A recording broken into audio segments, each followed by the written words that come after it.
Capítulo 35. Sir Samuel Hoare llegó a Madrid a finales de mayo de 1940, ostentando el pomposo título de embajador extraordinario en misión especial. Jamás había pisado suelo español, ni hablaba una palabra de nuestra lengua, ni mostraba la mejor simpatía hacia Franco y su régimen. Pero Churchill puso en él toda su confianza y le urgió para que aceptara el cargo. España era una pieza clave en el devenir de la guerra europea, y allí quería él a un hombre fuerte sosteniendo su bandera. Para los intereses británicos era básico que el gobierno español mantuviese una postura neutral, que respetara un Gibraltar libre de invasiones y evitara que los puertos del Atlántico cayeran en manos alemanas. A fin de lograr un mínimo de cooperación, habían presionado a la hambrienta España mediante el comercio exterior, restringiendo el suministro de petróleo y apretando hasta la asfixia con la estrategia del palo y la zanahoria. A medida que las tropas alemanas avanzaban por Europa, sin embargo, aquello dejó de ser suficiente. Necesitan implicarse en Madrid de una manera más activa, más operativa. Y con tal objetivo en su agenda aterrizó en la capital aquel hombre pequeño, algo desgastado ya, de presencia casi anodina, Sir Sam para sus colaboradores cercanos, Don Samuel para los escasos amigos que acabaría haciendo en España. No asumió O'Hare el puesto con optimismo, no le agradaba el destino, era ajeno a la idiosincrasia española. Ni siquiera tenía conocidos entre aquel extraño pueblo devastado y polvoriento. Sabía que no iba a ser bien recibido y que el gobierno de Franco era abiertamente antibritánico. Para que aquello le quedara bien claro desde el principio, la misma mañana de su llegada, los falangistas le plantaron en la puerta de su embajada una manifestación vociferante que le recibió al grito de «Gibraltar, español». Tras la presencia de sus credenciales ante el generalísimo, comenzó para él el tortuoso Vía Crucis, en el que su vida habría de convertirse a lo largo de los 4 años que duraría su misión. Lamentó haber aceptado el cargo cientos de veces. Se sentía tremendamente incómodo en aquel ambiente tan hostil, incómodo como nunca antes lo había estado en ningún otro de sus múltiples destinos. La atmósfera era angustiosa, el calor insoportable.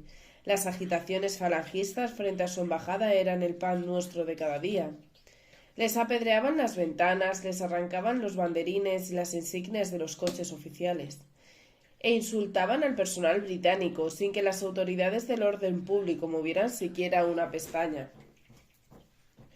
La prensa emprendió una agresiva campaña acusando a Gran Bretaña de ser culpable del hambre que España padecía. Su presencia tan solo despertaba simpatías entre un número reducido de monárquicos conservadores, apenas un puñado de nostálgicos de la reina Victoria Eugenia con escaso poder de maniobra en el gobierno y aferrados a un pasado sin vuelta atrás. Se sentía solo, andando a tientas en medio de la oscuridad. Madrid le superaba, encontraba el ambiente absolutamente irrespirable. Le oprimía el lentísimo funcionamiento de la maquinaria administrativa. Contemplaba aturdido las calles llenas de policías y falangistas armados hasta las cejas, y veía cómo los alemanes cruzaban a su aire embalantorados y amenazantes. Haciendo de tripas corazón y cumpliendo con las obligaciones de su cargo, procedió apenas instalando a entablar relaciones con el gobierno español y de forma particular con sus 3 miembros principales, el general Franco y los ministros Serrano Súñez y Beigbeder. Con los 3 se reunió, a los 3 sondeó y de los 3 recibió respuestas altamente diferentes. Con el generalísimo obtuvo audiencia en el Pardo en un soleado día de verano. A pesar de ello, Franco le recibió con las cortinas cerradas y la luz eléctrica encendida, sentado tras un escritorio sobre el que se alzaban arrogantes un par de grandes fotografías dedicadas a Hitler y Mussolini. En aquel ortopédico encuentro en el que hablaron por turnos, mediante intérprete y sin opción al más mínimo diálogo, O'Hare quedó impactado por la desconcertante confianza en sí mismo del jefe del Estado, por la autocomplacencia de quien se creía elegido por la providencia para salvar a su patria y crear un nuevo mundo. Lo que con Franco marchó mal, con Serrano Suñer se superó. Todo fue peor. El poder del cuñadismo estaba en su esplendor más fulgurante. Tenía al país enteramente en sus manos, la falange, la prensa, la política y acceso personal e ilimitado al caudillo, por quien muchos intuían que sentía un cierto desprecio ante su inferior capacidad intelectual. Mientras Franco, recluido en el Pardo, apenas se dejaba ver, Serrano parecía omnipresente, el perejil de todas las salsas, tan distinto de aquel hombre discreto que visitó el protectorado en plena guerra, el mismo que se agachó a recoger mi polvera y cuyos tobillos contemplé largamente por debajo de un sofá, como si hubiese renacido. Con el régimen así surgió un nuevo Ramón Serrano Suñer, impaciente, arrogante, rápido como un rayo en sus palabras y actos, con los ojos gatunos siempre alerta, el uniforme de falange almidonado y el pelo casi blanco repeinado hacia atrás como un galán de cine, siempre tenso, exquisitamente despectivo con cualquier representante de lo que él llamaba a las plutodemocracias. Ni en aquel primer encuentro ni en los muchos más a lo largo del tiempo habrían de mantener consiguieron Howard y Serrano aproximarse a ningún territorio cercano a la empatía. Con el único de los tres dignatarios con quien sí logró el embajador entenderse fue con Beigbeder. Desde la primera visita al Palacio de Santa Cruz la comunicación fue fluida. El ministro escuchaba, actuaba, se esforzaba por entender asuntos y resolver enredos. Se declaró ante Oare tajante partidario de la no intervención en la guerra, reconoció sin tapujos las tremendas necesidades de la población hambrienta y se esforzó hasta la extenuación para abrir acuerdos y negociar pactos para paliarlas. Cierto fue que su persona resultó para el embajador, en principio, un tanto pintoresca, incluso excéntrica tal vez, absolutamente incongruente en su sensibilidad cultural, maneras e ironía con la brutalidad de Madrid del brazo en alto y el ordenado y mando. Beigbeder, a ojos de O'Hare, se sentía a todas luces incómodo entre la agresividad de los alemanes, la fanfarronería de los falangistas, la actitud despótica de su propio gobierno y las miserias cotidianas de la capital. Tal vez por eso, por su propia anormalidad en aquel mundo de locos, Beigbeder le resultara a O'Hare un tipo simpático, un bálsamo con el que frotarse las magulladuras provocadas por los latigazos de los propios compañeros de filas, del singular ministro del temple africano. Tuvieron desencuentros, cierto, puntos de vista enfrentados y actuaciones diplomáticas discutidas, reclamaciones, quejas y decenas de crisis que juntos intentaron solventar, como cuando las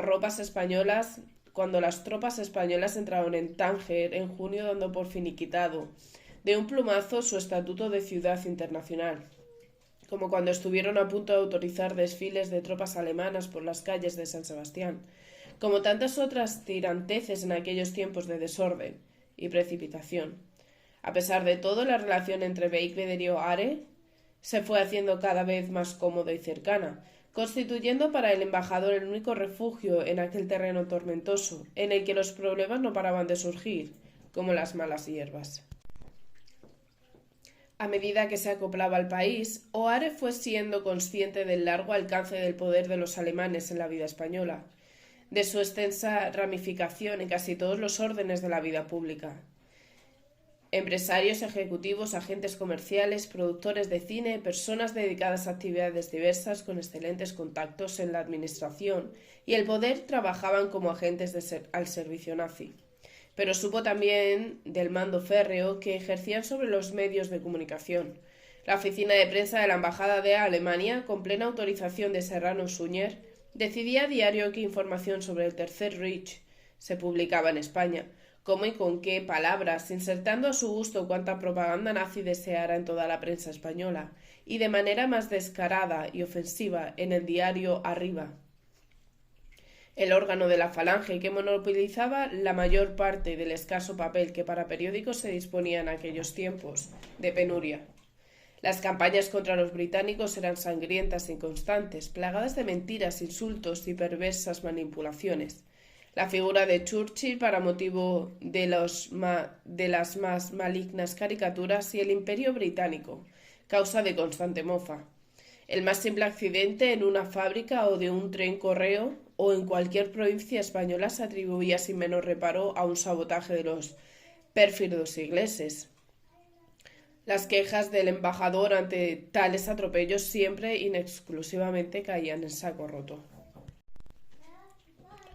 Y mientras Sir Samuel O'Hare iba acomodándose mal que bien a su nuevo destino, el antagonismo entre los ministerios de Gobernación y Exterior es cada vez más evidente.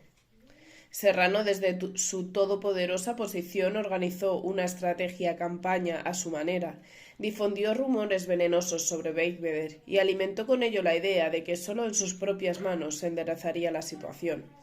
Y a medida que la estrella del antiguo alto comisario caía como una piedra en el agua, Franco y Serrano, Serrano y Franco, dos absolutos desconocedores de la política internacional, ninguno de los cuales había visto el mundo ni por un agujero, se sentaban a tomar chocolate con picatostes en el Pardo, y mano a mano diseñaban sobre el mantel de la merienda un nuevo orden mundial con la pasmosa osadía a la que solo pueden llevar la ignorancia y la soberbia. Hasta que Beigbeder reventó, iban a echarle, y él lo sabía. Iban a prescindir de él, a darle una patada en el trasero y mandarle a la calle. Ya no les interesaba para su cruzada religiosa. Le habían arrancado de su Marruecos feliz y le habían asignado un puesto altamente deseable para después atarle de pies y manos y meterle una bola de trapo en la boca. Jamás habían valorado sus opiniones. De hecho, es probable que jamás se las pidieran. Nunca pudo tener iniciativa ni criterio.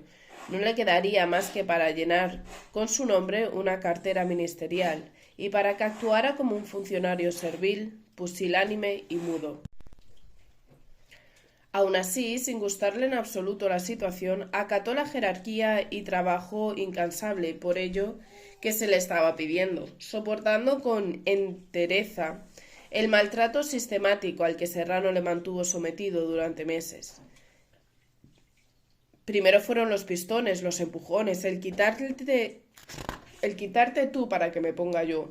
Aquellos empujones tardaron poco en convertirse en humillantes collejas, y las collejas pronto se tornaron en patadas en los riñones, y las patadas pasaron finalmente a ser cuchilladas en la yugular, y cuando Beigbeder intuyó que lo siguiente sería pisarle la cabeza, entonces estalló. Estaba cansado, harto de las impertenencias y la altivez del cuñadísimo, del oscurantismo de Franco en sus decisiones, harto de nadar a contracorriente y sentirse ajeno a todo, de estar al mando de un barco que desde el momento que inició la travesía llevaba un rumbo equivocado. Por eso, tal vez queriendo emular una vez más sus añorados amigos musulmanes, resolvió liarse como un turbante moruno la manta a la cabeza.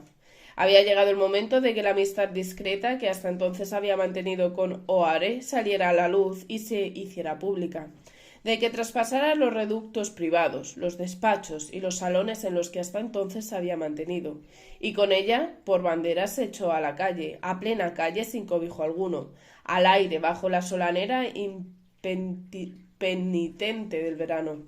Empezaron a comer juntos casi a diario en las mesas más visibles de los restaurantes más conocidos, y después como dos árabes recorriendo las estrechas callejuelas de la morería de Tetuán. Se agarraba Beigbeder al embajador por el brazo llamándole hermano Samuel, y con ostentosa parsimonia paseaban por las aceras de Madrid. Desafiante Beigbeder, provocador, quijotesco, casi. Un día, otro y otro, charlando en íntima cercanía con el enviado manés y los germanófilos. Y así pasaban por la Secretaría General del Movimiento de la calle Alcalá, por la sede del diario Arriba y ante la Embajada de Alemania en la Castellana, por las mismas puertas del Palace o del Ritz, auténticos avisperos de nazis, para que todos vieran bien visto cómo se entendían el ministro de Franco y el embajador de los indeseables.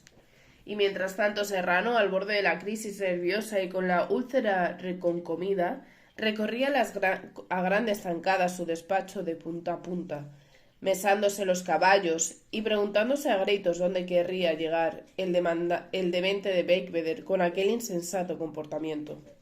A pesar de que los esfuerzos de Rosalinda habían conseguido despertar en él una cierta simpatía por Gran Bretaña, el ministro no era tan imprudente como para, sin mayor razón en el puro romanticismo, lanzarse en los brazos de un país extranjero como lo hacía cada noche en los de su amada.